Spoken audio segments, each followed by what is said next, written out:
What's up, guys? Don't forget to smash that like button, drop a comment, hype up the video, and if you're new here, hit that subscribe and join the family. Guys, if you want to support the channel and get something cool, check the first link in the description. Use my code HugoHenriqueMore to get 10% off on anime lamps. This world, thanks to the existence of magic, gives rise to countless demonic caves and hordes of demons. In the same way, magic awakens people with special gifts, the so-called awakened.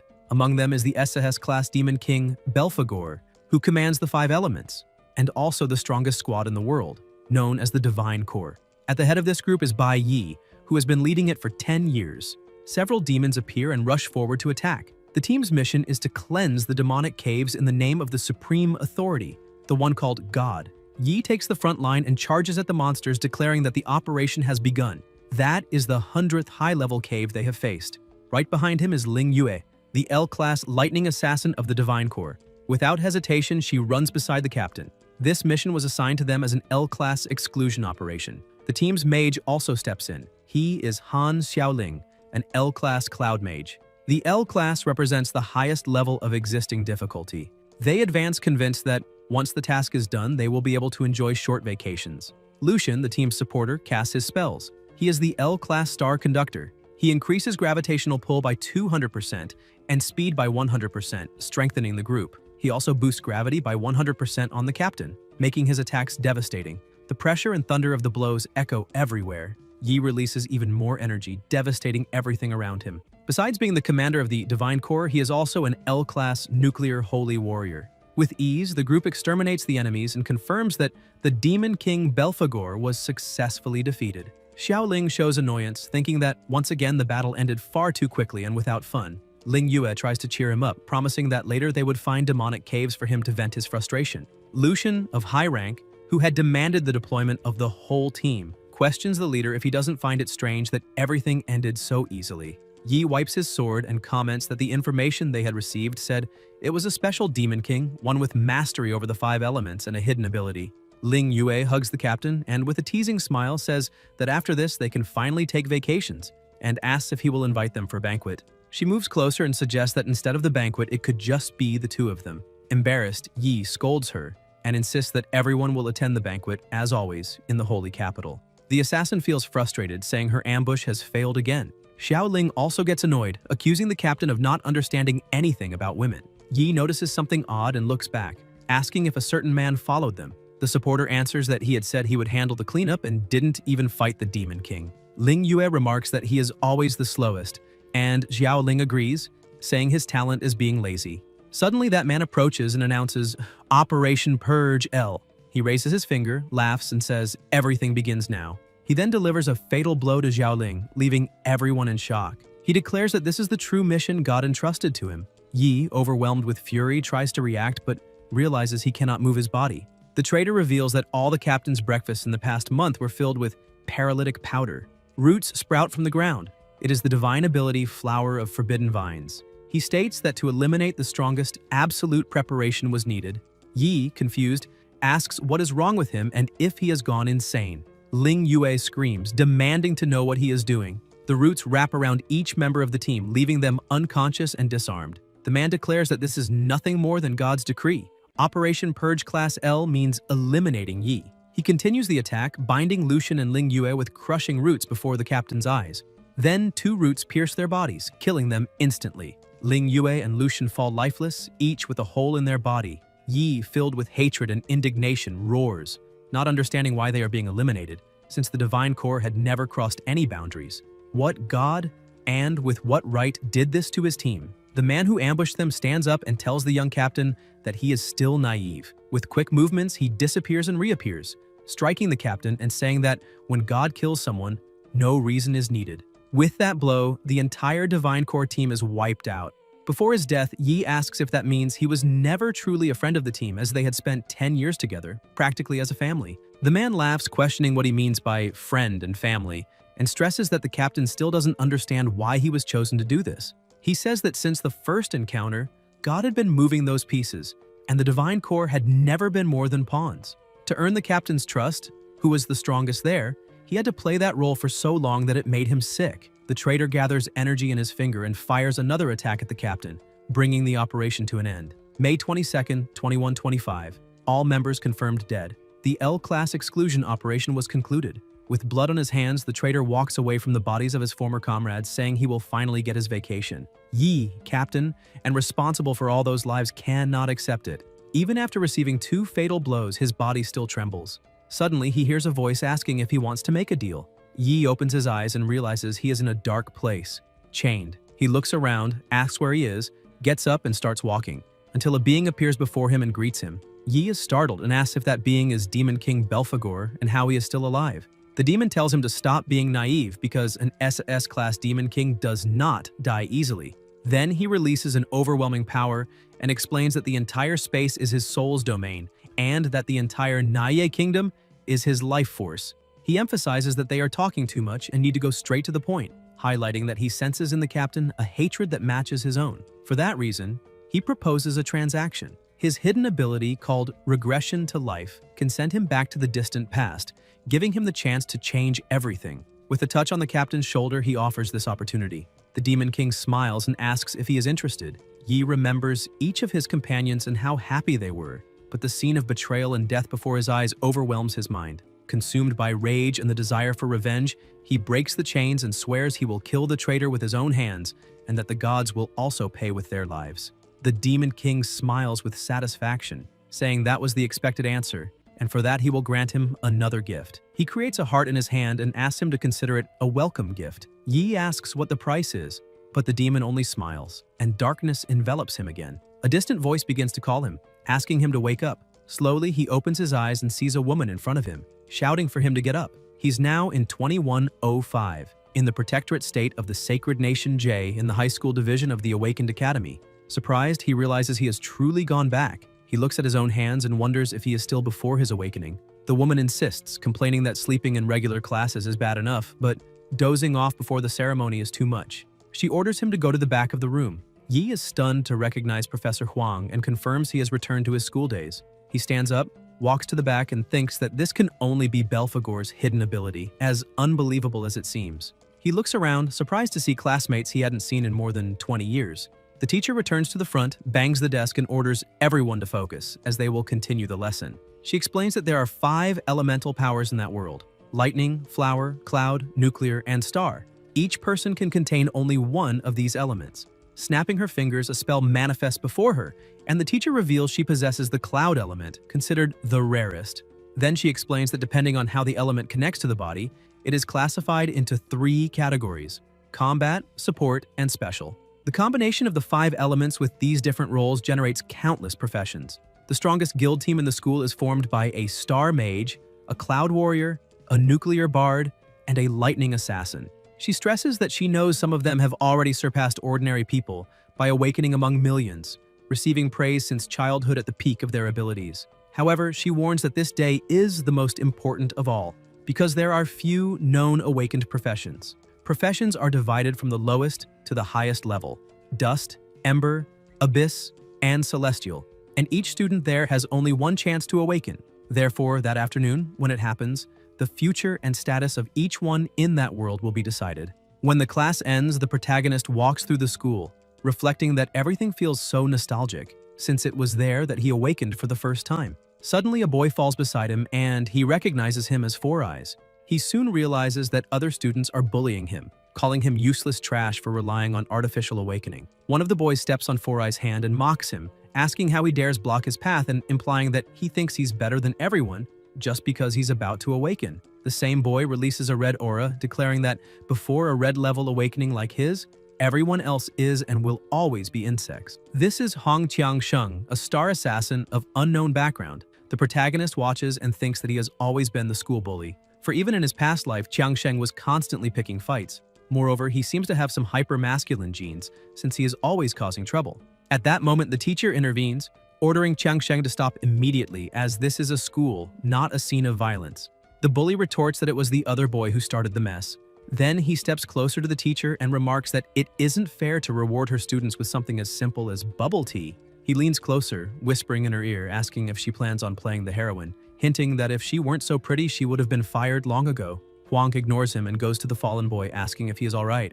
Qiang-sheng just laughs, calls his friends, and decides to leave. saying that for this time he will respect the teacher. However, as he turns around, he notices the protagonist standing right in front of him. He taps Yi on the shoulder, asks what he's looking at, and shoves him, ordering him to get out of the way, for soon they would return to mock the weak. Yi observes the student who suffered the bullying, who apologizes to the teacher, claiming it was his fault. But she tries to comfort him, assuring him it was not his fault. The protagonist reflects that teacher Huang always kept a rigid posture on the outside, but was generous on the inside, since in his past life she always helped him after awakening. Suddenly, a group of people approaches and tells the teacher that it is time for her class to go to the awakening chamber. She stands up and asks everyone to line up, reminding them that during the process it is essential to remain calm to avoid injury. As he walks toward the evaluation, the protagonist thinks that in this world, there are two methods of awakening. The first is natural, like Changsheng's, which usually occurs in people with innate talent and strong physical constitution, triggered in moments of extreme emotional intensity. The second takes place in the awakening chamber, the result of the accumulated wisdom of countless scientists. Inside it, emotions and adrenaline are intensely stimulated, forcing the awakening. However, since everyone can only awaken once and randomly, one of the students comes out of the room laughing loudly, saying he finally obtained a blue-level profession. The teacher smiles and responds that this is great, asking him to rest since he must be exhausted. Soon after, Huang calls Yi, saying it is his turn. As he walks inside, Yi thinks that this is why awakening is considered the only reset button of life. At the door, the teacher warns him that he must concentrate as much as possible, as she does not want to see the same laziness he shows in class. She asks if he understood. Yi passes by her and replies that he did. In his thoughts, he remembers that in his last life he awakened as a nuclear warrior, a dust-level profession, and for that reason was bullied. Only much later, upon reaching S rank, did he manage to awaken the rarest type. The test begins, and he thinks he will probably get the nuclear element again, like last time, but he does not know what his profession will be now. The process goes on normally until suddenly an alarm blares, startling Yi. A system screen appears, indicating an error in the awakening process. Then the message changes, stating that 5 elements have been detected. Yi feels pain in his chest, places his hand over it, and wonders what is happening, feeling intense heat in his body. The message changes again, saying the awakening system is rebooting. Various screens appear in sequence, and one of them announces, since you possess 5 elemental types in your body, you may choose any class from any of these elements as your initial class.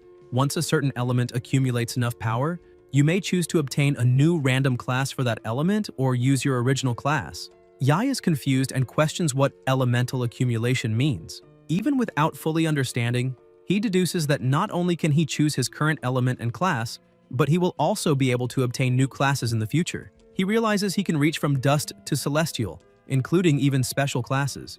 The system confirms but explains that he can only choose his initial class.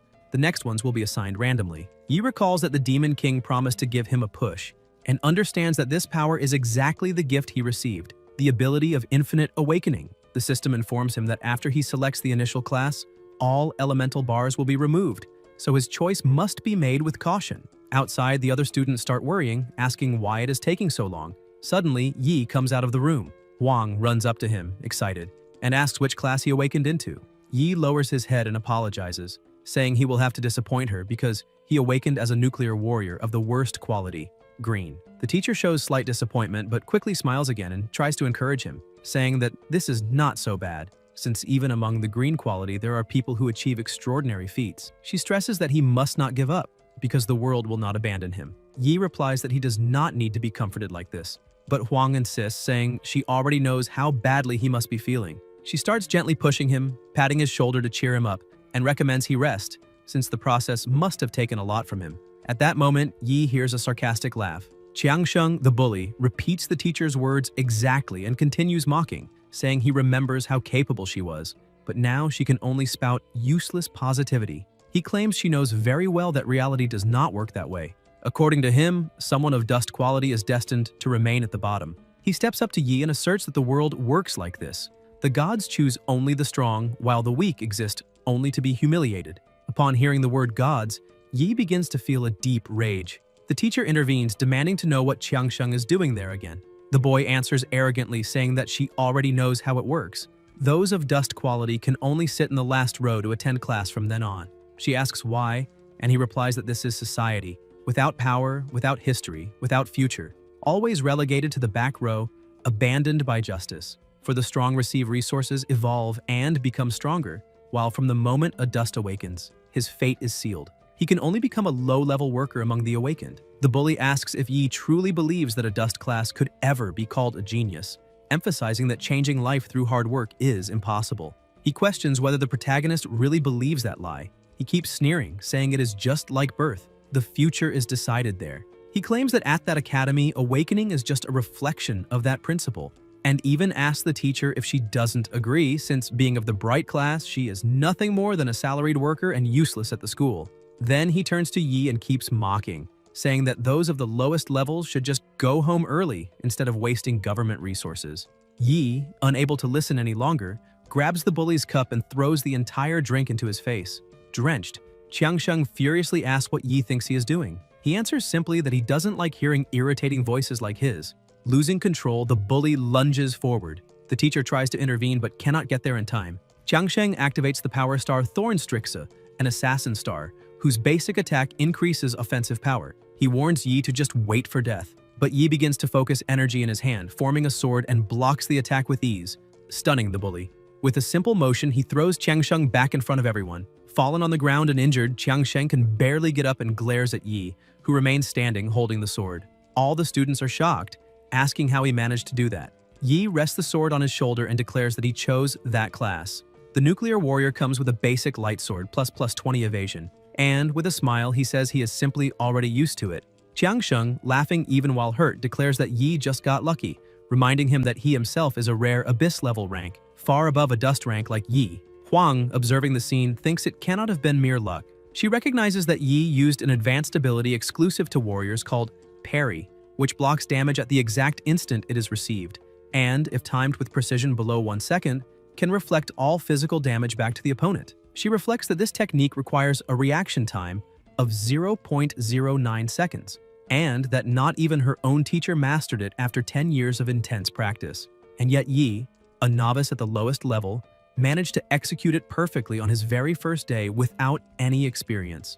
The teacher wonders how this is possible. The bully, unwilling to accept defeat, draws his weapon and asks if Yi is ready to die. The Star Assassin class comes with a bayonet granting plus 30 speed. Qiangsheng shouts that he will make Yi crawl before everyone, calling him trash. Yi thinks that he chose the seemingly weakest class for his own reasons, because he believes that judging someone's future from birth is a mistake that was only acknowledged years later. He also has the skill Block, which, when using the weapon to defend, can nullify more than 50% of damage depending on the timing of the impact. The two prepare to fight again while their classmates watch, worried about the violation of school rules, since using awakened powers in private fights is strictly forbidden. Moreover, there are many students watching. They comment that Qiangsheng's father is a high-ranking official and his uncle is the principal, while Yi comes from a poor family without influence. One of the students, apprehensive, says Yi could even die, and if not, he will be expelled. He asks the others what they should do. Huang steps in between them, reminding them that they all awaken that very day and could become battle companions in the future, so they shouldn't act rashly.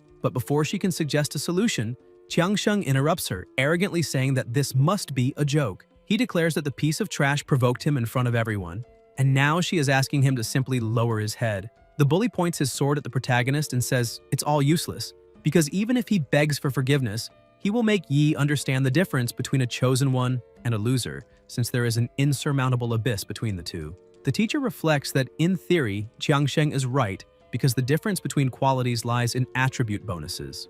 While Yi, level 1 of Class A, and Profession Nuclear Warrior has 100% bonuses. His attributes are Strength 53, Speed 41, Endurance 61, Luck 26, Elemental Power 8, Spirit 11, Skills, Block, and Quickness. The Dust ranking quality equals 100% bonuses, meaning no alteration. A Glimpse rank in the same profession would reach 150%, while an Abyss rank receives 200%. Qiangsheng is also level 1, his class Star Assassin, with 200% bonuses. Strength 62 by 2, Speed 75 by 2, Endurance 22 by 2, Luck 21 by 2, Elemental Power 10 up 2, Spirit 10 up 2, Skills, Backstab, and Ferocity. The teacher thinks that since awakening, someone of Abyss rank has double the attributes compared to someone of Dust rank, a difference that could never be overcome. The young student from before watches and believes it's over, because in terms of power or status, Yi is completely crushed by his opponent. He wonders why Yi would dare provoke someone so much stronger.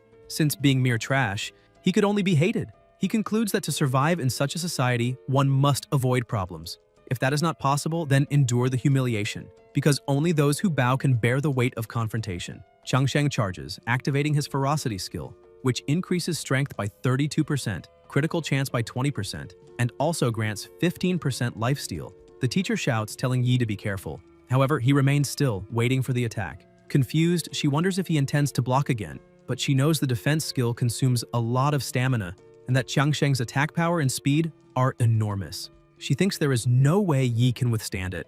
Desperate, she keeps shouting, asking if he can really dodge. Yi, however, just stares at his opponent and thinks to himself why he should dodge. He activates the quickness skill, which temporarily increases speed by more than 50%, depending on reaction time and proficiency. Enveloped in his aura, Yi advances and simply vanishes. Then he uses Lightning Blink. When quickness reaches 100% proficiency, the user can unleash an instant teleport effect crossing any obstacle in front. Thus, Yi disappears from where he stood and reappears behind Changsheng, leaving him completely confused. His movements are so fast that no one understands what happened. Suddenly, Changsheng feels pain, spits blood, and collapses, indignantly thinking that trash actually managed to hit him. Since Yi was too fast, the others cannot see what happened and start asking each other if anyone saw.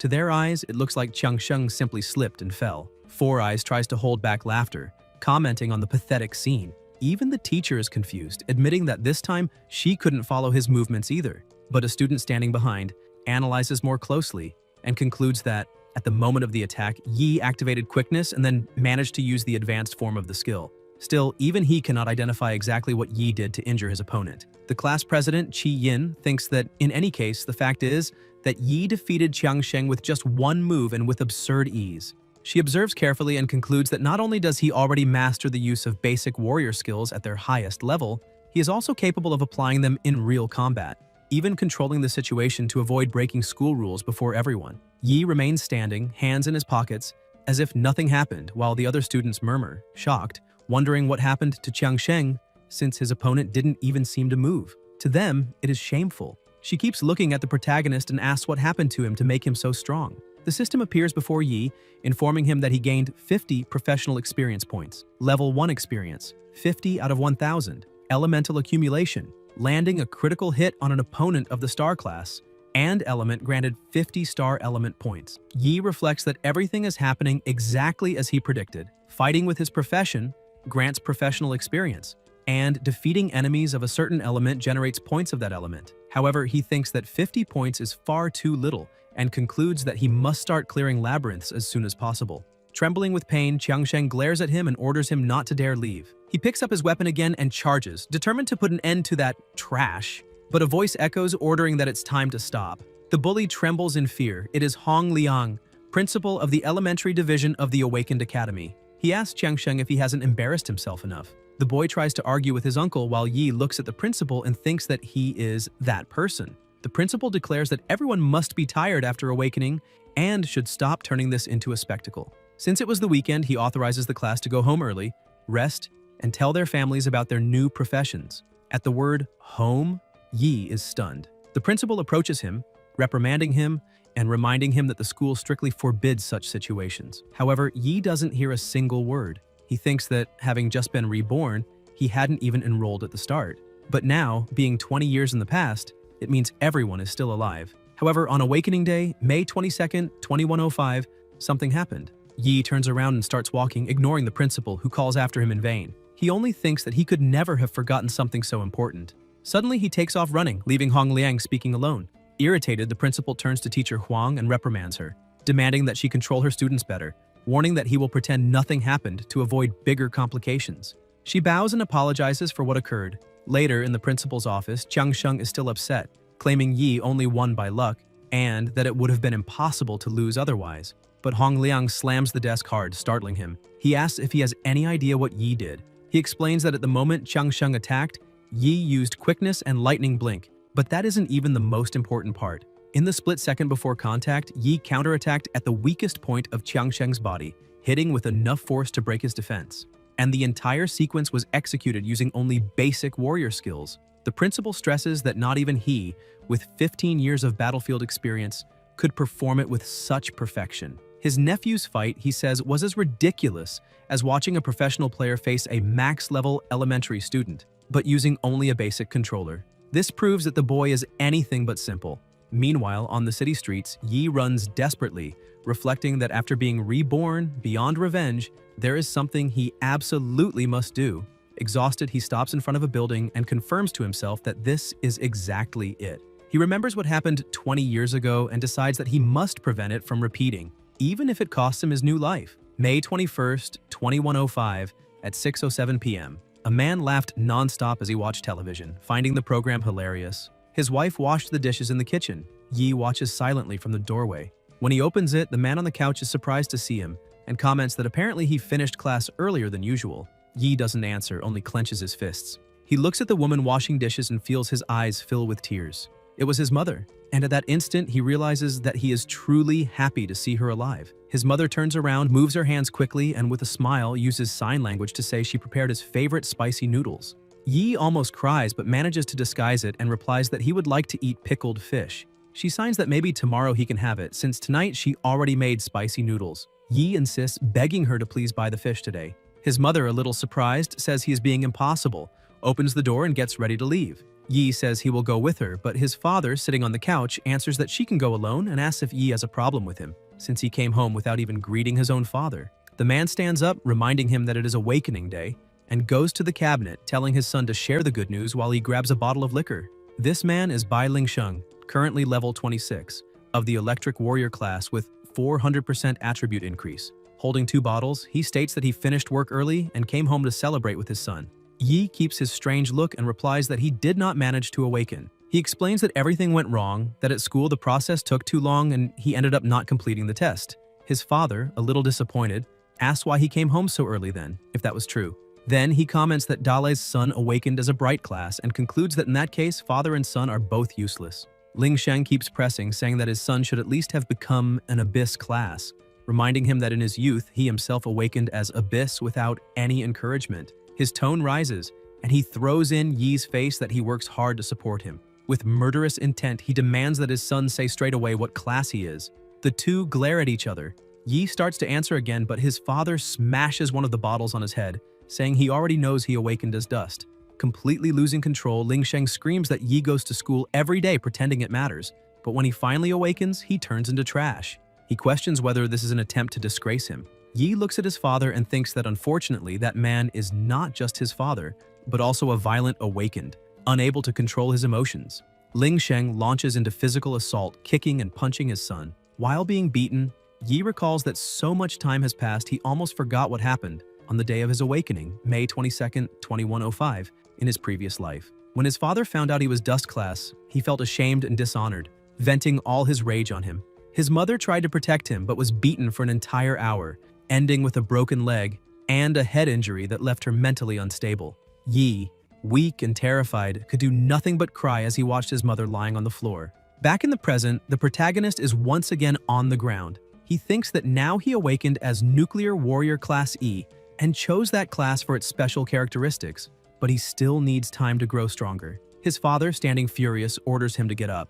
Yi thinks that unfortunately Ling Sheng is Class C Abyss rank. His basic information is Level 26, Class C, Electric Warrior, Attribute Increase 400%, Strength 600, Speed 508, Endurance 652, Luck 164, Elemental Power 41, Power 44, Mental Power 32. Unlike Changsheng, his father has vast real combat experience, and Yi knows he still cannot defeat him. Ling Sheng grabs his son's hair, yanks hard, and says he should never have let his mother give birth. Yi endures the blows in silence and thinks that his father came home early just to learn the awakening result and that he will not stop until satisfied. At least he managed to get his mother out of the house. While being beaten, he consoles himself with the fact that this time she is not there to suffer. However, Yi hears the sound of shopping bags falling to the floor and turns in despair. His mother had just returned from shopping and witnessed that horrible scene. Worried, he wonders how she came back so early, realizing that apparently she ran the entire way just to feed him. Moments earlier, his mother was running through the streets thinking she couldn't let her son go hungry, and now, inside the house, she faces that sight. Ling Sheng, overcome with rage, declares that since she is back, she can see with her own eyes the kind of trash she brought into the world, and he starts walking toward her. Yi remembers his past when he was imprisoned, and a man said he had heard that Yi was the first to advance in the green level profession. Normally, to enter the advancement phase, a profession needs to be at least blue level and reach rank A, so how could a boy have advanced so early? And not only that, Yi transformed directly from green level to platinum, something that happens only once in a million. The man imprisoned with him asked why he had been taken there, since that place was for people destined for death. Yi, head lowered, answered that he deserved to die because what kind of man raises his hand against his own mother to death? Remembering this, Yi gathers courage and places himself in front of his mother before his father can strike her, taking the blow in her place. The impact is so violent the windows shatter. Lying on the ground bleeding, he thinks that a skilled awakened, even without using abilities, is far stronger than an ordinary person. A normal person could never endure a punch of that level. His mother, desperate, runs to him and once again puts herself in front to protect him, repeating exactly what happened in his previous life. Ling Sheng closes the apartment door and spits a scornful comment, saying, "This is truly immortal." He turns to Ruyan and says that on the day he learned of her pregnancy, he was immensely happy, believing it would be the chance for the Bai family to rise again. Holding a chair in his hands, he screams that those two brats should never have had a child, but he could. In his fury, he declares that the Bai family still counts on him to bring glory to the ancestors, so why does their son awaken only as a green-level profession? The most useless of all. He yells that trash like that could never advance, and it is all Ruyan's fault, the fault of her genes. With hatred, he raises the chair, ready to strike. Even before death, Ruyan refuses to move from in front of her son, spreads her arms and closes her eyes, determined to protect him. At the last second, Yi activates Lightning Blink again and appears in front of her, shielding her and throwing his father back. Even wounded, bleeding, and afraid, Yi stands firm, glaring at his father and declaring he must not touch her. Ling Sheng, surprised, realizes his son managed to hit him and says that this is interesting. Ruyan continues trembling, tears streaming, watching the danger her son faces. The father walks toward him, asking if Yi really believes he is an adult, and comments that this is good. Yi thinks he needs to buy time because he must be ready to block the next attack. Ling Sheng charges quickly and Yi tries to use his skill to defend, but the sword he wields is shattered with a single strike. The impact hits him full on, and he feels his ribs throbbing, about to break. Even so, he resists, despite the absurd difference in power. Ling Sheng, furious, screams that his son is challenging his own father and activates the heavy Black Lightning Speed technique, which wraps all attacks in electrical energy. Yi stays in front of his mother and takes the blow without moving a muscle because he knows he cannot retreat.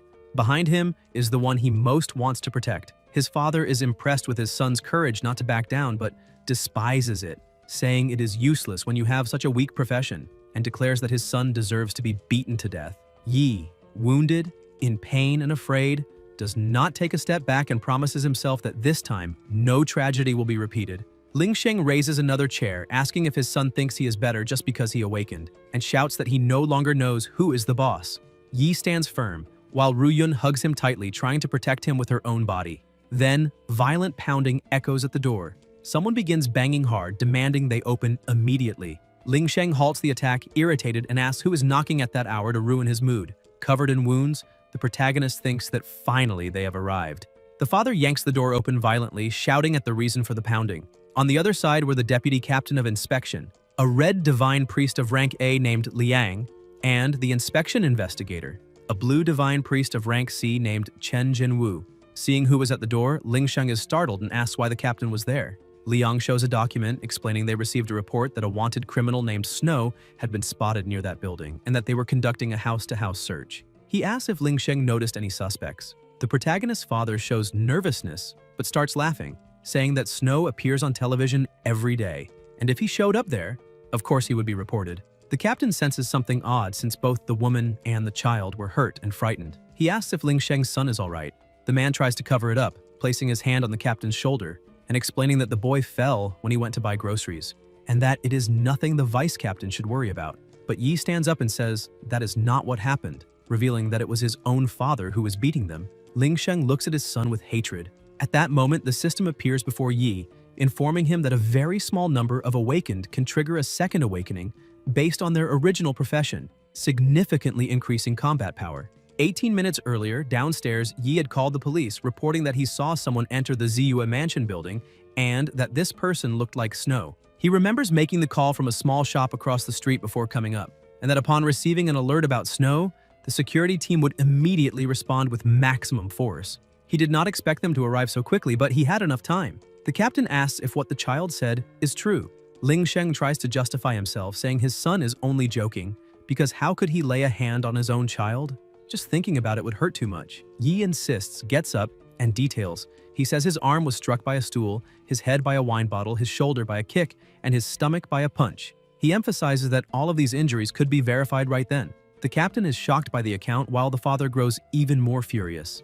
Yi continues and cites the management regulations of the divine canon of the awakened, explaining that upon awakening, abusive behavior and arbitrary injuries to others are provided for in Chapter 8, Article 4, which stipulates immediate imprisonment for 15 days if the perpetrator poses danger. The investigator carefully notes everything while he and the captain exchange surprised glances. Ling Sheng looks at his son, about to curse him, but is interrupted by the captain, who identifies himself as Inspector Liang and declares that he is legally arresting him, reminding him he has the right to remain silent. Jin Wu restrains Ling Sheng, who curses his son in fury. The captain urges calm, warning that if he resists, control measures will be applied. Even as he is taken away, the man shouts until the very last moment, promising his son that he will return. As soon as the door closes, Yi turns and calls for his mother, who runs and embraces him tightly. He tries to comfort her, saying everything is fine now, and thinks that this time he managed to protect her. However, he knows he has only 15 days.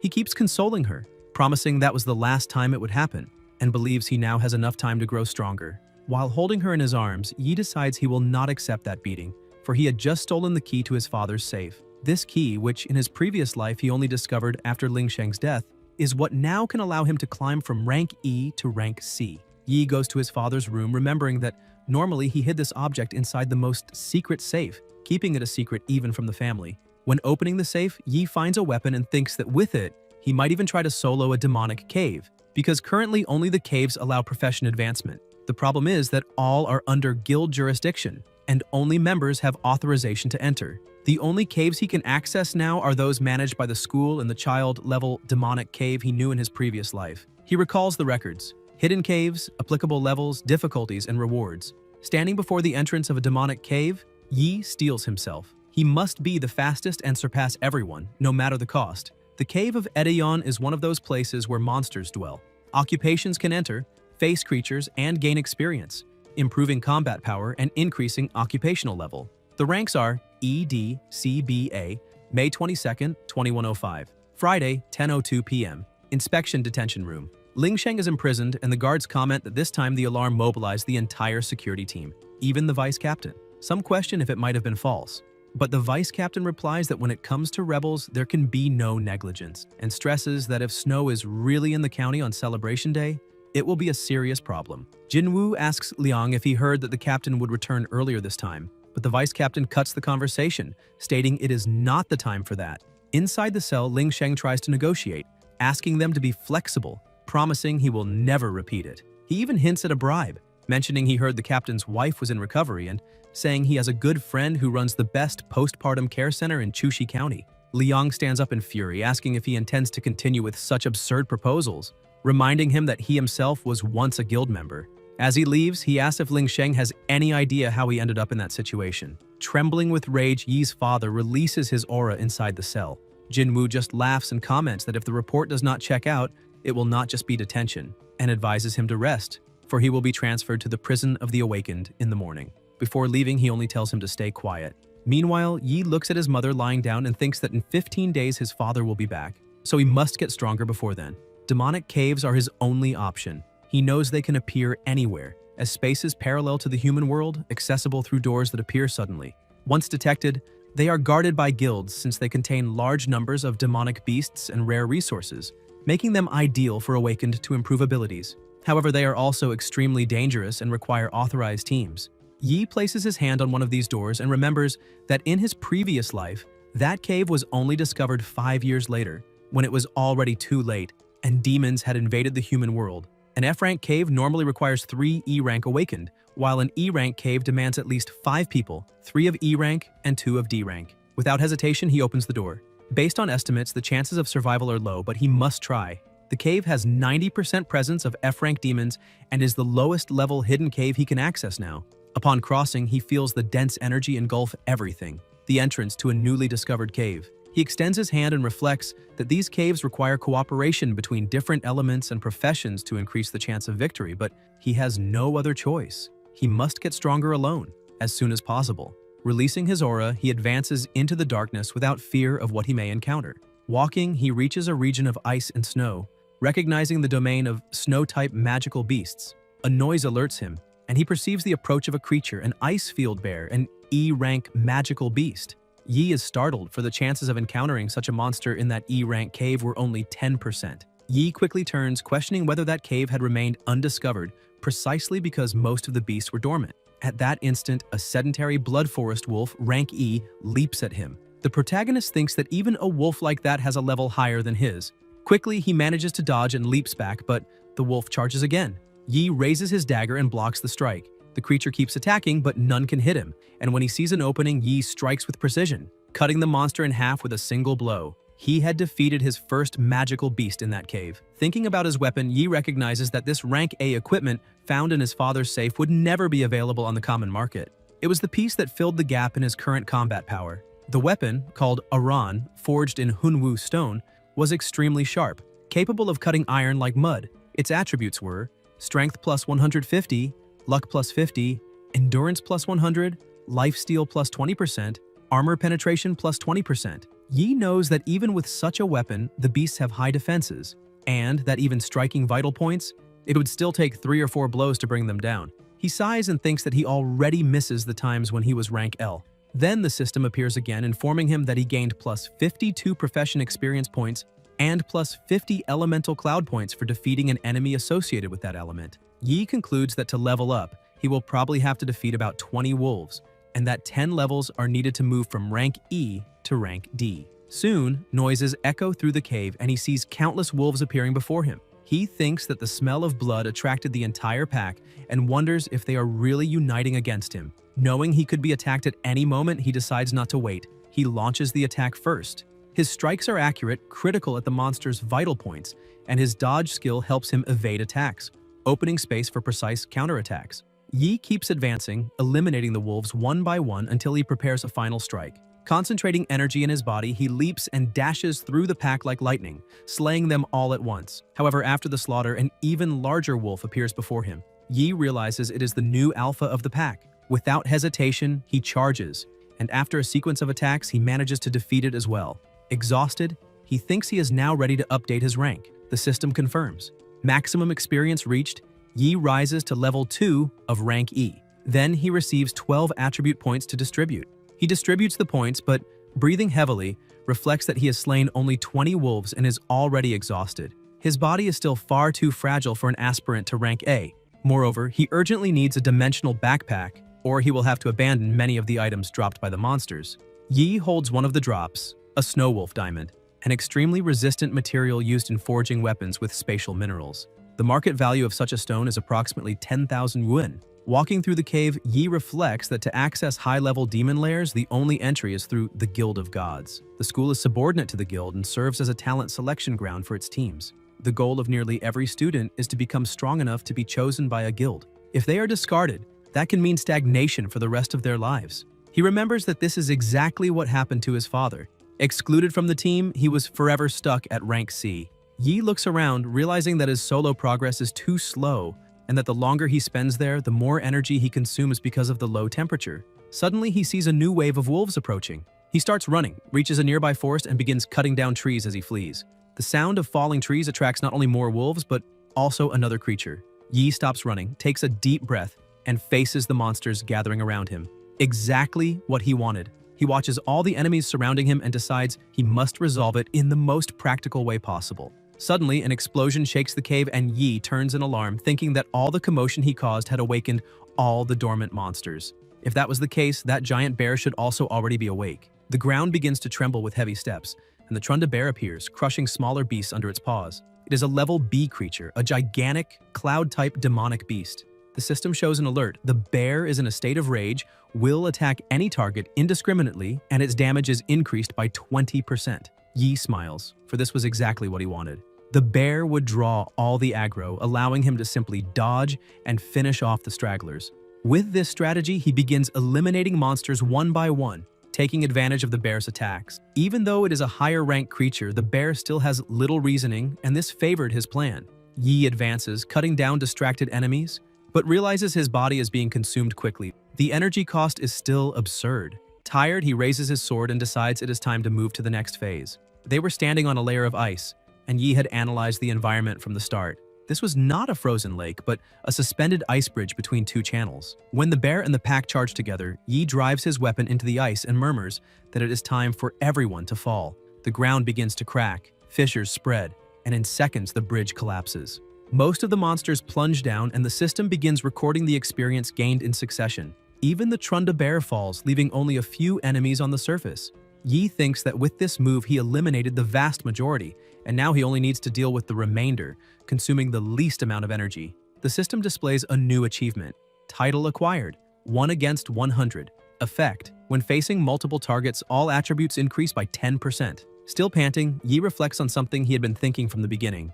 Every demonic cave has a leader, a final boss. An E-level lair should have something like the brutal Lion King of E10, so why had it not yet appeared? That is when all the remaining monsters, including the wolves and the surviving bears, suddenly enter a frenzy. Traces of magic surge in the air and Yi recognizes the energy, ice magic. He immediately realizes he was mistaken. The leader was not unconscious, he was merely waiting. The spell spreads, instantly freezing the monsters caught in it. Yi understands that the boss had planned to let him exhaust all his energy before intervening. As he tries to flee, his feet begin to freeze, the magic catches him, and he realizes the ice bridge was a trap created on purpose. His body begins to be taken by ice and rage builds inside him. The true enemy had stayed hidden all along, waiting to reap the rewards. The shadow finally reveals itself. Appearing before him is a being with intelligent eyes, brimming with elemental energy. The system confirms, Cave Lord, Blue Forest King, Cloud Elemental Mage, level 11, rank D. At his side, 2 warrior lieutenants, level 10 demonic apes complete his guard. The leader smiles as he faces Yi and the system updates the data. Hidden Cave, Ice Dome, level E, special, contains Intelligent Lord, level 11, rank D. Danger, high, recommended challenge, 5 rank E. Awaken plus 3 rank D. Yi swallows hard, realizing he's facing a boss far beyond what he should face alone. May 23rd, 2105, Saturday, 2:05 a.m. Still trapped inside the demonic cave, Bai's body was frozen. He thinks that if he remains like this, he will enter complete hypothermia in no time. The Elemental Lord raises his hand and orders one of his servants to attack. The creature charges swiftly. Yi, with no choice, forces his body. Just as the blow is about to land, the ice holding him begins to shatter. The monster strikes, but the protagonist disappears from where he stood, even surprising the Lord. Yi had activated his parry skill. When executed with precision, it blocks 100% of damage. If used again within 0.09 seconds, it can reflect the physical attack back. With this, he manages to defend and counterattack at the same time. He realizes, however, that he had to summon all the energy he had to break the ice, draining almost all of his stamina. The system issues a notification, Shatter activated. This condition occurs when the Awakened invokes all his power, allowing him to break free from control effects, but at the cost of great exhaustion. Wounded and weary, Yi understands he must buy time to unleash another impactful move like that, and if the Lord repeats the spell, he will not have the strength to resist. Facing his enemy, he concludes he must defeat him before it happens again. But suddenly, he sees the colossal bear breaking free from the ice, thawed by spell. The massive beast faces him. Yi thinks that the nuclear element, his attribute, is naturally countered by the Lord's cloud element, and that with his current stamina, defeating just the 2 apes would already be risky, let alone facing the bear as well. If more monsters appear, his chances of survival will drop to 0. One of the demonic apes charges, and Yi manages to block the strike. But while dealing with it, the second one already lunges at him. With both pressing him, Yi leaps back, dodging, but soon feels his body giving in. He had no strength left. Before he can catch his breath, the colossal bear also rushes toward him. Yi retreats, creating distance, and watches the small army ahead, remembering that the low temperature and cutting cold were draining even more of his energy. The Lord casts another spell, laughing, and unleashes an ice storm. Yi is incredulous at the spell's cooldown speed. Even alarmed, he steals his expression and thinks that in his previous life, he had already faced countless terrible situations. And it was thanks to those repeated challenges that he developed the ability to spot opportunities. Now he had only 2 options: remain fighting, even without stamina, knowing he would die sooner or later, or the second option was clear. Yi turns and runs toward the cliff. Without hesitation, he leaps. But even in the air, the Lord's magic reaches him and freezes his body. Both the Lord and the monsters are surprised by his choice. Frozen, Yi begins to plummet into the rift, merely watching the descent and thinking of the path to the ground. Meanwhile, at his home, someone knocks on his bedroom door. With no response, his mother enters, thinking he was sleeping late since it was the weekend. To her surprise, the bed is empty. She approaches and finds a note. "Mom, I'm going to a friend's house. I won't be back too late. Don't worry about me." Reading it, she feels it isn't true. If he were going to visit someone, he would have told her personally, not left a note. Uneasy, she looks up at the ceiling, trying to understand what is happening with her son. For since the day before, he had seemed different, as if he were another person. Back in the cave, Yi's body is carried along by the icy stream. The bandage on his face comes loose, swept away by the current, stained with blood. Coughing from the intense cold, he clings to a rock. Between heavy breaths, he thinks of the levels and points he gained after defeating more than 100 magical beasts when the ice bridge collapsed. Analyzing the situation, Yi realizes he only gained 3 levels, which means only about 60 magical beasts were killed. That means 40 still survived at the bottom of the cliff. When he jumped, he had already guessed there was probably a stream down there, and that's why many beasts survived. Leaping was his only chance to live. During the fall, he had once again used his skill to shatter the ice and landed in the lake, but doing so had nearly depleted all his stamina. And even falling into the water, the impact from the height still caused serious damage to his body. The system alerts: continuous blood loss, weakened state, and low temperature condition. Injured, bleeding, cold, and drained. He can barely move and thinks he is already at his limit, closing his eyes. At that moment, a magical beast approaches and lets out a ferocious roar. It is the Glacial Lord, Level 9, Class E, a Cloud Element Beast. Still with his eyes closed, Bai begins to recall his past life. The drinking invitations, the embraces, the shared meals, the strategy studies, his mother's concern, the cave leader who pushed him to the extreme, and also all those who betrayed him, sending him to hell until the end. The will begins to burn inside his body, his hand closes, his arm trembles, and he thinks he will have no limits, that he cannot afford regrets anymore as before. The monster attacks, but Yi grabs its fangs and mouth as if they were nothing, leaving the creature stunned. With a different aura and a confident gaze, he promises himself he will not let it happen again. He exerts enormous force on the beast and shouts that he already lost everything once, even his life. A supernatural power bursts from his body, and with a strike, he smashes the monster's face, breaking its teeth and hurling it away. Yi keeps screaming that he will never again lose or die. He takes his weapon again, panting, and his body begins to be enveloped in energy. The monster comes at him again, but only a desperate situation can trigger a class advancement. Surrounded, Bai rises and says that he chose to enter the cave alone, lured the magical beasts, and even jumped off a cliff. The monster horde above finally descends to the lower part and surrounds the exit. The Glacial Lord growls, and Yi continues saying he always throws himself into hopeless situations, all to regain the feeling from before: adrenaline. Extreme despair stimulates his energy, and he feels the adrenaline coursing through his body, triggering the advancement. The system attempts to initiate class advancement, but the conditions are not met. Advancement fails. However, Yi learns the advanced skill, Nuclear Holy Swordsman. With a steady gaze, he says that even without reaching advancement, he obtained this supreme skill ahead of time. He raises his sword and declares that now it is time to clear the cave completely. The system notifies again: despair experience at its limit, adrenaline maximally stimulated, attempt to advance class. Conditions not met, advancement fails again. Even so, the advanced skill of the Nuclear Holy Swordsman has been acquired. Yi faces the tiger before him, roaring fiercely. Moving with precision, as in a graceful dance, he activates Sanctuary. The monsters behind him charge all at once. His energy bursts into attacks that spread in all directions, cutting down every enemy around him with extreme ease. In seconds, all nearby monsters are eliminated. He looks at his own hand and several notifications appear. Bloodfang obtained, Icefield Beast Hide obtained, Proud Bear Bone obtained, level increased to Solar Class, rank E, 12 attribute points received, Sanctuary effect activated, Fatigue removed, Stamina restored, Snow Wolf Fang obtained, Snow Wolf Core obtained. Another notification appears. Title acquired, Wanderer of the Icefield. Resistance against Cloud Element creatures plus 100. Ice damage reduction activated. The supreme skill learned is Sanctuary. After receiving all the upgrades, Yi says it is time to move on to the next objective. He leaves the cave and looks at the top of the cliff, declaring that he is coming back to deal with that scum. Now his stats are updated. Solar level with much higher attributes. The system continues tallying all the monsters defeated, and with that, Yi rises to level 9 of the class, receiving another 12 attribute points to distribute. He thinks that after reaching level 8, killing monsters of the same class has become extremely easy, and on top of that, he can barely feel the cold anymore.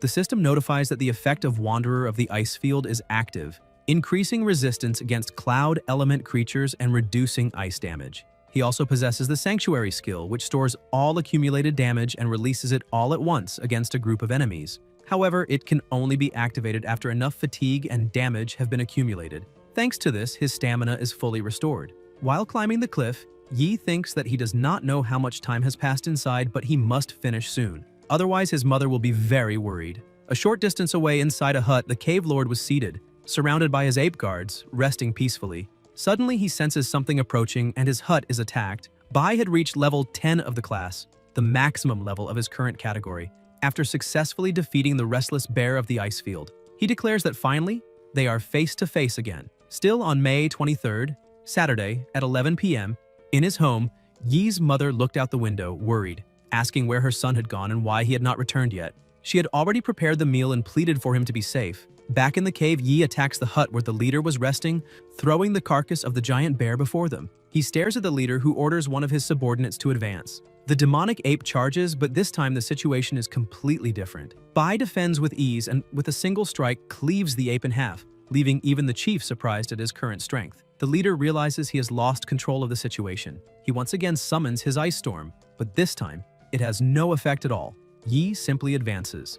The system notifies that the resistance effect against the cloud element has been activated and the ice damage successfully mitigated. The cave lord grabs another magic scepter and orders all the guards to attack at once. Yi, however, shows no fear. He declares that once he finishes them all, he will be able to reach Class D. Using Lightning Blink, he cuts through the guards and goes straight for the leader, slicing off one of his hands. The chief, desperate, tries to retreat, but it is already too late. Yi continues striking without stopping, declaring that this is the end. The system notifies Cloud Element Mage Leader, Level 11, Class D, Blue Forest King defeated. Reward, 1,000 experience points. Yi successfully advances to Nuclear Warrior Class D. Now he is a Class D Nuclear Warrior, with all attribute bonuses increased by another 100%. His current level is 11, Class D, and another 12 attribute points have been received. The system alerts that items are available for collection. It also notifies that one of the items permanently increases intelligence by 1 point and that his cloud element accumulation has reached the threshold. A new profession is about to awaken. Bai is astonished. Realizing he had fought so hard, he completely forgot about it. The system confirms new profession acquired, Cloud Element Mage Level 1. Switching professions is possible at any time. Yi is surprised to see that he has obtained a red profession. Even at level 1, this category already grants a 200% bonus.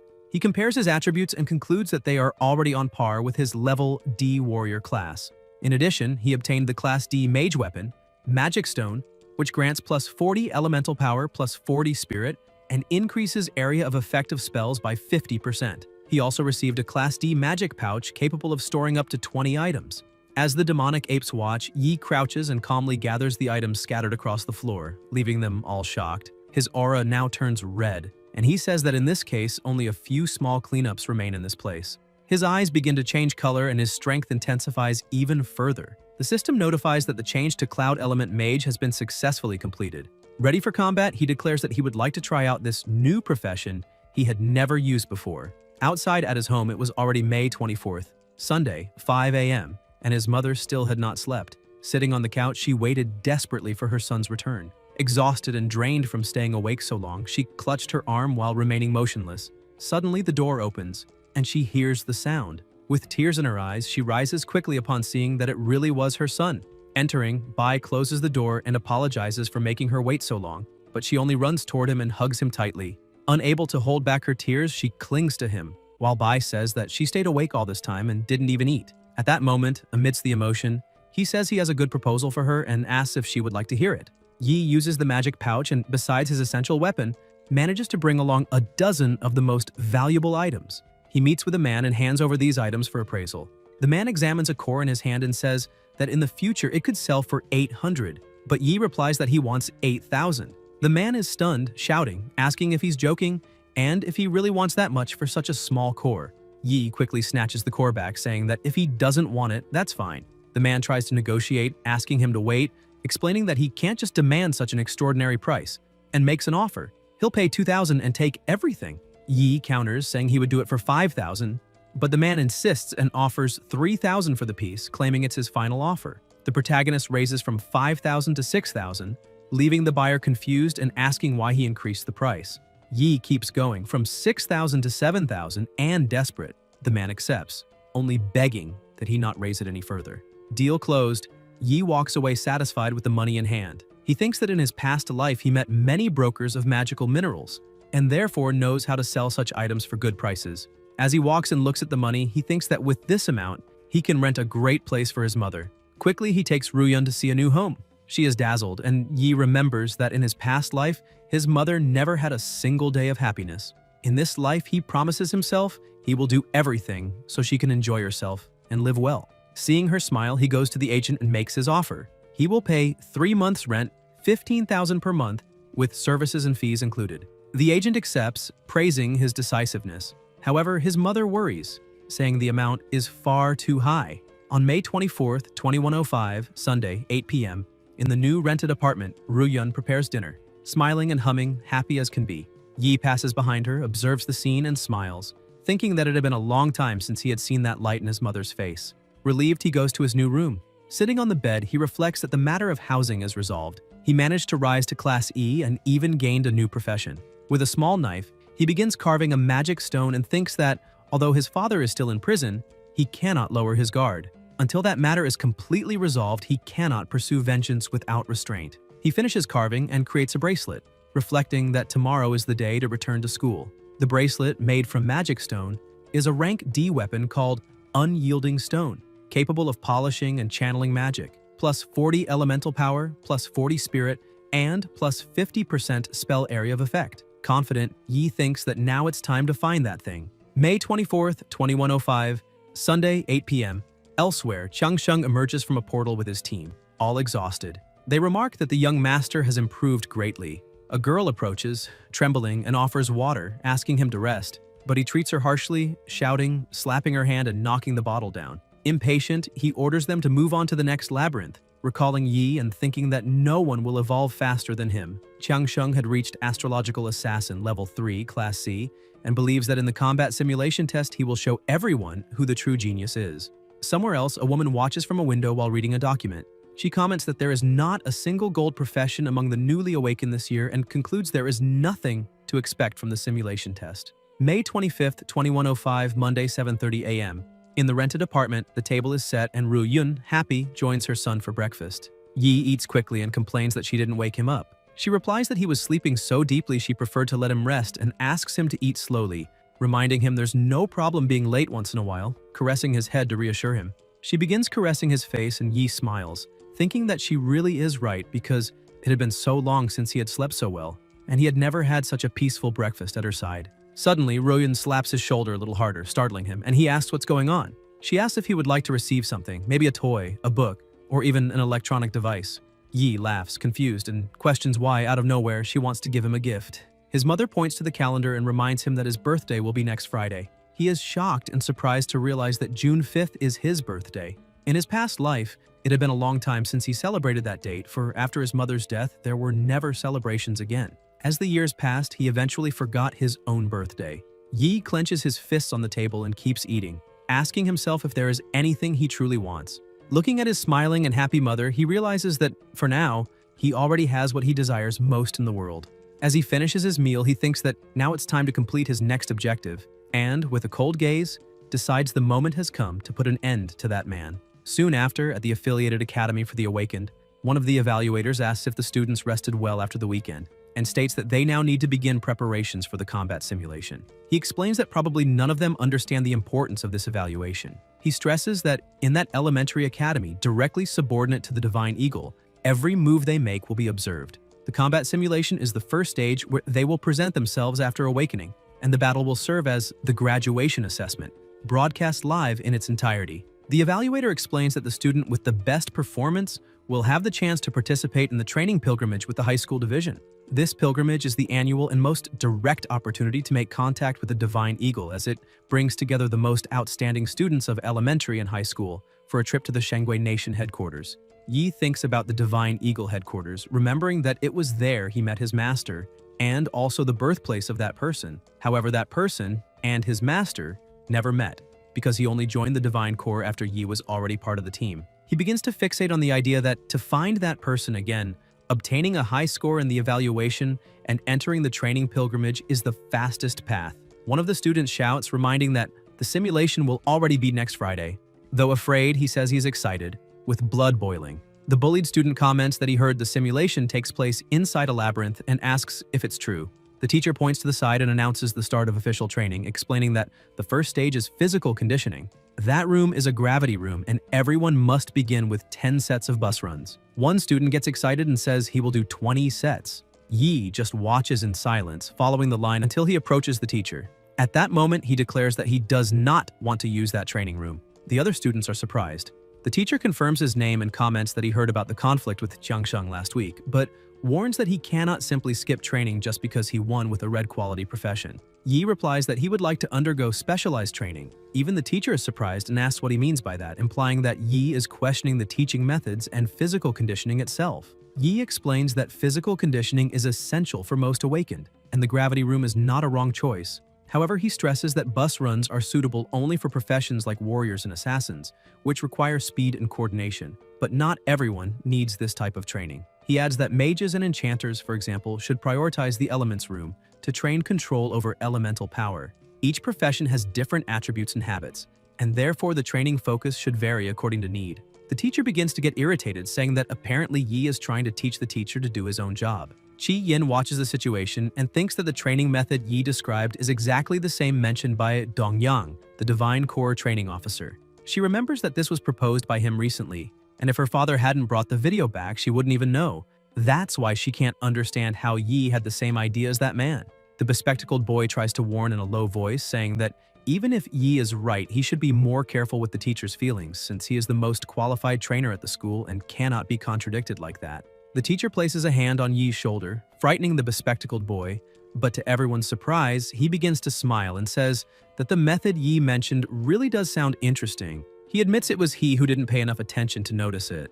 The bespectacled boy sighs in relief, realizing nothing bad would happen. The teacher continues and explains that even if the method is impressive, there is still a problem. There are many students at the school, and it would be extremely difficult to meet the specific needs of everyone in a short time. He says that the combat simulation is the graduation presentation of elementary school, and a mistake could ruin a person's life. Watching the students enter the gravity room, he remarks that for a teacher, choosing a student's future or letting them choose for themselves is always a dilemma. Yi watches his classmates stepping into the room and thinks that, although his family was terrible in his past life, he was lucky to meet good teachers who helped him grow without losing his way. That's why he looks at the teacher and asks him to trust him, promising not to disappoint him at graduation. The teacher, intrigued, asks Yi to explain more clearly how he wants to train, reminding him that he awakened as a nuclear warrior. Yi points to the room next door and asks if he can set the elemental suppression of the ceiling room to maximum level. The students overhear and ask what that room is, but the teacher cuts them off. Yi feels a little embarrassed, smiles, and answers that yes, even as a warrior, he wants to balance his abilities and challenge his own weaknesses. In truth, he thinks he cannot reveal to anyone that he acquired another profession. Qi Yin seizes the moment, raises her hand, and says she also wants to train elemental control since she's a mage.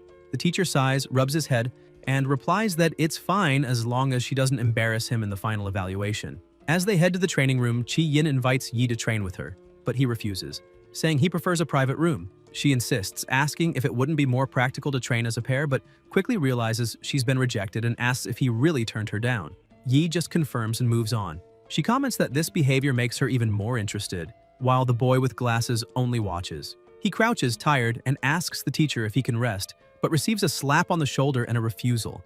Inside the training room, Yi thinks he is extremely familiar with the warrior profession, but still just a beginner as a mage. The system notifies that his elemental pressure is at 10, and he thinks he needs to master that quickly. His body begins to freeze, and he reflects that he must hide his secret as much as possible, because no one can know he can acquire other professions.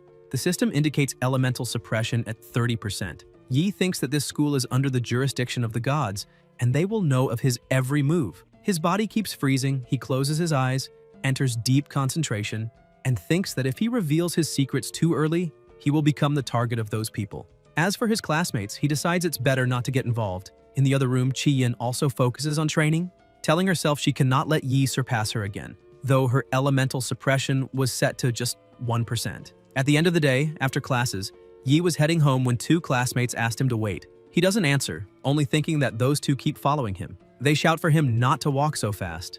Yi remembers that in his past life, those two were his best friends in elementary school.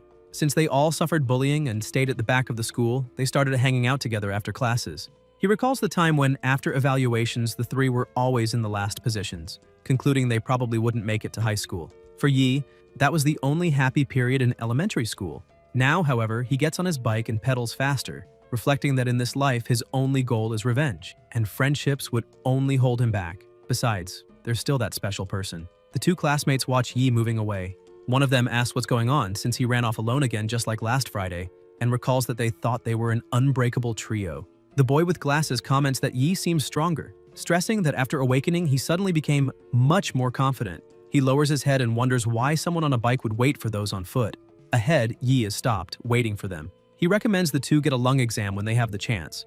Surprised, they say they knew he would wait for them so they could go home together. But Yi gets back on the bike and replies no, because they wouldn't be able to keep up with him. Annoyed, one of the boys asks if he waited only to mock them. He yells that if he hadn't spent all his energy in physical training, he would catch Yi easily. But the boy with glasses counters, saying he only did 6 laps, which makes the friend even angrier, accusing him of having done even fewer. As he rides off, Yi thinks about his friends. In his past life during high school, Specs was diagnosed several times with lung disease, took medical leave, and eventually passed away shortly after. Even if they aren't friends in this life, Yi wishes that he lives and stays healthy. The two classmates keep watching, unable to understand why Yi suddenly became so cold, even calling him a jerk. The boy with glasses says he really has changed, but still feels that Yi remains the same person. In another scene on a beach in the Shanghai Nation, at a new recruit's training camp, a man lying in a chair comments that he heard of a Divine Eagle recruit with exceptional performance. Another approaches, and the man asks if it was him who broke all the records. The newcomer replies that he reminds him very much of Dongyang and that he came only to inform him of something. On Monday night, May 25th, Yi was having dinner with his mother. During the meal, he asks her not to go out alone anymore and assures her he will arrive earlier to take care of shopping. Ruyun smiles and agrees, but Yi thinks that's still not enough. He needs to provide her with a stable and safe environment as soon as possible. Meanwhile, in the awakened prison, Ling Sheng was receiving food in the cafeteria. Discreetly, he hands something to a guard and whispers that he'll leave that matter in his hands. The guard replies not to worry because it's all arranged and he'll be able to leave the next day. On Tuesday morning, Yi was training at school. He thinks that by now he's become familiar with mage controls and it's essential to calculate casting time and elemental power needed. His classmates were also working hard, improving their performance in the runs. On Wednesday, Specs also shows progress. Again, the two invite him to dinner. Yi refuses, thanks them, and explains he needs to get home early. They don't understand, complaining that he's become too cold. As he walks away, Yi raises his hand and advises the friend in green clothes. As an archer, his bowstring animation before firing is too long, so he should practice more of the initial movements. The boy bursts with happiness at receiving not only advice, but also a gesture of affection, thanking the protagonist for it. On Thursday, after class, Specs decides to follow Yi's recommendation and goes to the school hospital for a lung exam. The doctor says it was great he did the exam early and explains that this type of parasitic tumor can grow rapidly once it begins to develop. Specs is frightened by the revelation, while the doctor adds that it will be necessary to schedule surgery soon in a major hospital, assuring him that after removal, he will be fine. Still suspicious, Specs thanks him and confirms he'll make an appointment the following week. He immediately recalls Yi asking him to check his lungs when he had the chance and feels unsettled. He thinks that if he hadn't missed the school physical, he wouldn't even have included a lung exam in the list. Confused, he keeps wondering how Yi knew there was something wrong with him, and this raises another question in his mind. What exactly happened to his friend when he went down the stairs alone? At that moment, he starts hearing some students commenting that Chiang Sheng improved again, reached class level 4 and will be the first in the evaluation. Others doubt it, saying that to level up, one must face a labyrinth. But soon, another boy clarifies that Chiang Sheng's family owns a private labyrinth used to train the family's army. Hidden, Specs listens until one of them mentions the man Chiang Sheng fought over the weekend and warns that he intends to take revenge that very afternoon right after classes. The others agree, saying it was expected, because someone with that temper wouldn't endure a defeat without retaliation. Then they reveal that Chiang Sheng is armed and plans to attack outside the school, making clear that his intention is to kill the protagonist. Specs panics, runs as fast as he can, and thinks this cannot happen. He knew provoking someone like Chiang Sheng was far too dangerous, so he must hurry to help his friend before it's too late. As he runs, he imagines that the enemy might even gather accomplices to ambush Yi. Suddenly, he feels his body heavy, his speed slows, and doubt invades him. What good is it to go along? But he remembers that Yi saved his life and thinks that even if it costs his own, he must do something. Upon reaching a locked door with a chain, he questions why he's trying to enter that locker when his principle was always to avoid the plot. Still, he breaks the lock without hesitation, opens the door, and repeats to himself that Yi gave his life back, so he cannot back down. He grabs one of the weapons stored, holds it firmly, and in a moment of courage declares himself ready. However, he is surprised by a voice asking why he's entering there, and all his confidence disappears.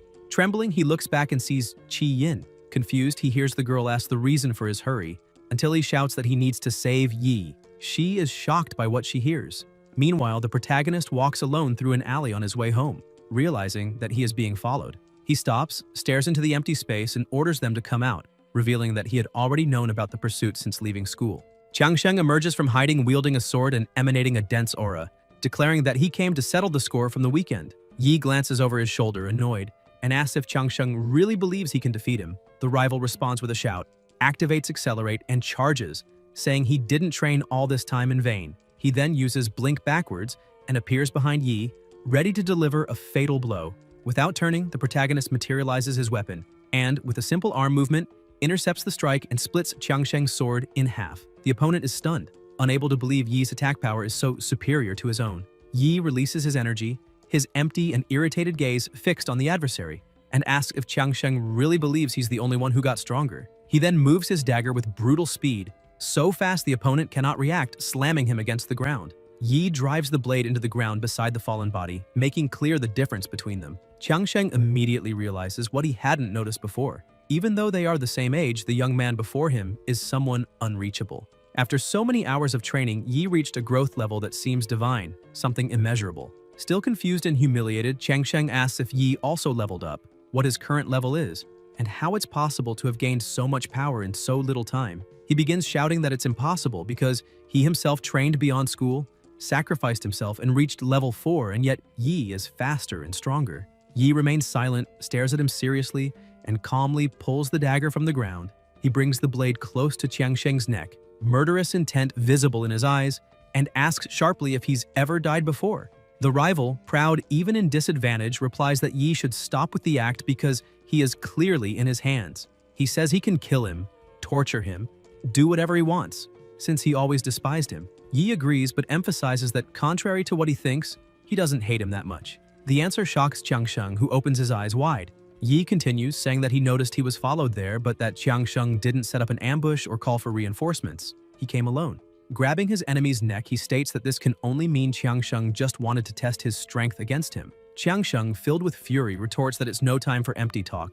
Either Yi ends it right now, or on another day it will be him who falls. He stresses that he has no patience to hear phrases like, "I can see through you," and demands an immediate end. Yi averts his eyes and coldly declares that he takes back what he said about not hating him. Behind the trash bins, Specs and Chi Yin arrive and silently watch the scene. Chi Yin comments in surprise that it really was them, while Specs admits there's nothing they can do at that moment. Yi continues facing Changsheng and reveals that, in fact, he was already expecting him, proposing an unexpected deal. He says he can teach him a method to become stronger quickly, but warns that, in return, he will need to offer something. The energy he releases and his piercing gaze frighten Changsheng, even though his curiosity is evident. Friday, May 29th arrives, the day of the evaluation. All the students gather and the teacher announces the end of the training week, explaining that the combat simulation is about to begin. He emphasizes that despite the name, it is a real labyrinth, whose power has been partially sealed by a barrier, but which still contains living beasts. Therefore, each one must act within their own limits. To increase safety, exceptional high school students were assigned a guide and, if necessary, intervene. The teacher explains that teams will have 4 to 5 members, always with a leader who will command the others in a dungeon instance. They can choose between the F class or the E class. The E class dungeon, however, is extremely difficult, and without sufficient strength, it may result in failure and loss of credits. The time for selection arrives, and the teacher asks those who wish to enter the E class to raise their hands. Some students step forward, among them Chi Yin and Changsheng. Specs watches and comments to a colleague that they seem overconfident, hearing in response that if he weren't just a green class, he would also attempt the challenge. A few minutes later, the teacher ends the count and informs that out of 180 students, only 8 chose the E class. Chi Yin looks surprised at Yi, realizing that he didn't make the same choice. The teacher continues, saying that the others will be divided randomly to enter the F class. At that moment, Yi raises his hand and interrupts, asking him to wait. To everyone's astonishment, he announces that he wishes to challenge the Spirit Jade Labyrinth of the school itself. The impact of the revelation spreads immediately, leaving all the students stunned. Even the teacher cannot understand why Yi would do that, while the students remain shocked, murmuring among themselves, except for Hong Qiangsheng, who stays silent, only watching. The teacher questions if it is some kind of joke, stating that there is no way he could jump straight to rank D. Principal Hong Liang intervenes, reminding them that a rank D demon cave is extremely dangerous and normally intended for high school students. Yi interrupts and asks if in the school manual there is any clear prohibition against entering a rank D or higher cave, stressing that the rules allow the student to choose their own level. He then stares directly at the principal and declares that the school's mission is to find talents for the Divine Core, and the standards of talent are courage, strength, responsibility, and gift. He asks directly if the principal intends to steal his chance to prove his worth. Hong Liang insists that the school-owned caves require team entry, but Yi stresses that he can go alone. The principal is firm and says that this is forbidden, as the rules exist to protect students. At that moment, Qi Yin raises her hand and announces that she also chooses to enter the rank D Demon Cave. The principal is startled and asks if she is insane, questioning how he would face her father if something happened. She, however, doesn't care, affirms that she also wants the highest score and only wishes to prove herself. Her eyes meet Yi's, and she winks to show support. Yi turns forward and, to everyone's surprise, refuses, saying he will clear the cave alone. Qi Yin is furious, walks up to him, and demands to know why he is rejecting her again. The teacher tries to calm her, explaining that his decision does not nullify her choice. The principal continues to reprimand them, calling the situation unbelievable, since they both only awakened last week and now act as if they were already too strong. The teacher analyzes for a moment and concludes that if they insist, then the cave will be challenged only by the two of them, as no one else should be willing to risk their lives. At that moment, another student raises his hand, saying he will also participate. A bit older, he smiles and comments that the flowers of the nation still need someone to protect them. The teacher relaxes when he sees him, stating that if Ziling is going, he can feel more at ease. Qi Yin recognizes him and asks if he is not the one who almost entered the school core cultmate.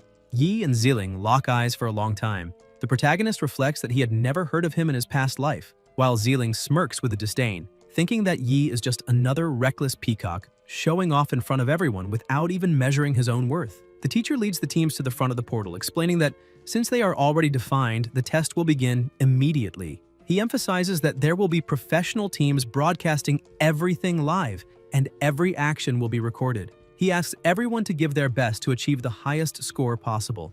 Yi stares silently, focused only on his own determination. In his thoughts, he remembers that the Awakened Academy was built over an ancient conquered demon cave. Both the high school and the elementary divisions stand above it, and this great cave spawned several smaller ones around it, perfect for the tests. Most are controlled, ranging from F to D. Entering a dungeon marks the start of the simulated combat, but since everything is broadcast live, Yi knows he must be careful not to reveal all his trump cards in front of possible hidden enemies. As soon as he steps into the cave, he thinks that the Ling Yu demon guards exactly what he wants to find. Ziling starts boasting, assuring them they don't need to worry because he will protect them. He says he has already cleared a rank D open cave with others. Qi Yin, curious, asks how strong the monsters of that level are. Ziling responds that they usually range between E5 and D5, that is, from level 5 to 15, and adds that the most powerful beasts of the school's caves are sealed, making it unlikely for rank B monsters or a boss to appear. However, he warns not to underestimate high-level E creatures, as sometimes their speed and attack power are surprising. Ziling emphasizes that Qi Yin just awakened, and in front of monsters of that level is nothing more than a small fish. Still full of himself, he says he will try to find weaker creatures so she can accumulate some credit, guaranteeing she doesn't need to worry because he is a veteran and won't let a rookie like her get hurt. While he talks, Yi simply ignores him and moves ahead, catching Ziling's attention. The veteran scolds him, saying he shouldn't walk so fast as it may end up startling the monsters. Yi immediately replies that he talks too much, leaving Ziling even more irritated. At that moment, Yi releases part of his strength and with a fixed gaze turns back, staring coldly at the veteran. He orders him to just shut up and stay behind because he doesn't need anyone's help. Ziling's anger grows to the point of making him tremble, but even so, they keep advancing with Yi always at the front. Outside, the live broadcast of the simulated combat had already started, and everyone at the school was watching. Teachers, evaluators, and principals followed from the rooms. At the ultimate campus, the vice captain watches on his phone and calls the captain, saying it will be fun.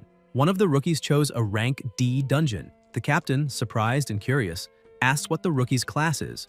The vice captain laughs, stressing that the funniest thing is that he is just a green warrior, considered the most useless of all, and that's why he wants to see where so much confidence comes from. Meanwhile, in another cave, Specs screamed desperately for the monsters not to approach. A woman approached and said that he, being just an enchanter, should stay behind giving support to his allies instead of being so nervous. But monsters began surrounding them.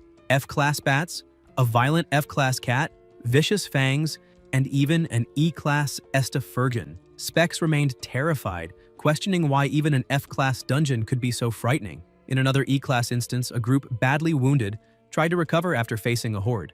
A healer did his best to save the team, while Hong Qiangsheng advanced irritated at seeing new enemies approaching. Arrogantly, he shouted that if no one could handle them, he himself would take care of the situation. He charged at the monsters and eliminated them one by one, repeating to himself that he will be able to surpass Yi. Inside the D-class cave, Yi advanced effortlessly, destroying monsters as if they were nothing. The system notified that he eliminated a G-class Rage Many and another of Class E, gaining 30 experience points. In minutes, several creatures were already lying on the ground. Xiling couldn't believe what he was seeing, while Qi Yin was completely enchanted, asking how he could do all that. Yi noticed other monsters approaching, began walking, and explained that all the creatures there are sealed and can only use half their strength, making them easy to deal with. Qi Yin was even more charmed, and commented that even with only half their strength, Yi still faces several at once, which makes it clear how far she is from him. Yi looked directly into her eyes and affirmed that there is no need to compare to others, stressing that she should just focus on being who she truly is. She smiled, held her book tightly, and asked if he always had to speak so coldly, but assured him she would do her best. Xiling watched the scene outraged, consumed with hatred at seeing Yi monopolize all the attention. He approached and insisted that this was a D-class dungeon, saying the protagonist shouldn't be so arrogant. He admitted that his performance was remarkable, but insisted that it was his first time in a labyrinth and that besides, it was a 3-chamber location, which requires caution. He said that as a veteran, he should give some advice. Yi, however, ignored him completely and pointed to the side, ordering Qi Yin to handle the monsters coming from that direction while he himself would advance from the other. Xiling stood there, dumbfounded, and soon monsters began approaching at high speed surrounding the three. Irritated, he felt his rage grow even more, repeating in his mind that Yi had despised him again. Yi kept talking only to his companion, explaining that the monsters coming from the right side were lower level and asking if she could handle them alone. Qi Yin hesitated, afraid to fight without support, while Xiling watched with disdain, thinking Yi showed no respect for veterans. The protagonist insisted, saying that this combat was an individual skill test and reminded her that she too was being evaluated, asking if she didn't want a good score. Those words struck deep within the girl, who got excited, shouted that she understood, and declared that she could handle it on her own. Thus, each went in a different direction. Ignored once again, Xiling released his power, furious, believing that Yi insisted on making things difficult on purpose. Outside, the live broadcast surprised everyone. The spectators commented in disbelief that the protagonist had defeated so many E-class monsters completely alone. Teachers and evaluators watched without understanding, and one of them asked what Yi's current level was. The monitor in charge replies that the report still shows him as Class E Level 1. But from what it looks like, he may already be E3 or even E4. He also adds that it is not just that. Yi assigned the monsters on the left to himself and sent Qi Yin to the right ones, explaining that this happened because he observed the elemental counter relationship, allowing the Flora element user to face the Astro element monsters. Even in an individual test, Yi made the most logical choice, demonstrating tactical awareness. The teacher remembers that shortly before, Yi had promised not to let him down and begins laughing, recognizing that the boy wasn't just bragging. Inside the cave, Yi reflects that the night before, he noticed that the Astro element beasts came from the right. They were low level and vulnerable to the Flora element, which made combat easier for Qi Yin. The girl advances with confidence, but a larger monster appears before her. Frightened, yet without losing control, she summons Vine Wall. The creature struggles against the roots, but she persists and firmly restrains the enemy, applying poison until she defeats a level 6 Class E star insect, receiving 30 experience points. Radiant, she shouts to Yi, proud, saying she succeeded once again. Yi watches her and thinks that, upon reaching Class E, every mage acquires a unique basic ability. In her case, it is Vine Wall, vines that rise quickly to form a barrier, whose thorns have a poisonous effect. The protagonist concludes that even though it is her first time in a dungeon, Qi Yin can face higher-level monsters alone, using the wall to trap them and reduce the combat area. He acknowledges that this clearly demonstrates the girl's talent. Yi approaches the cave where the monsters were coming from and concludes that the Class D ones are still sealed, and that Qi Yin can handle the rest alone. In his thoughts, he admits that at this pace, he can hide part of his true strength, even under the eyes of the broadcasters, and still obtain a good score. However, he also considers that he may have already drawn too much attention, and will need to plan his next steps carefully.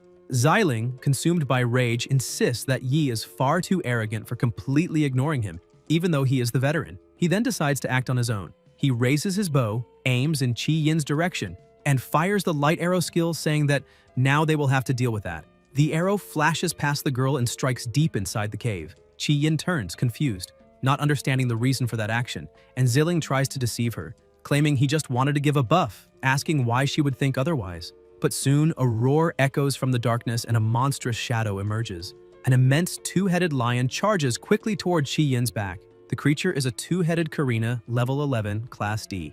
Guys, if you enjoyed the video, leave a like, comment, and subscribe to the channel so you don't miss new content. Thank you.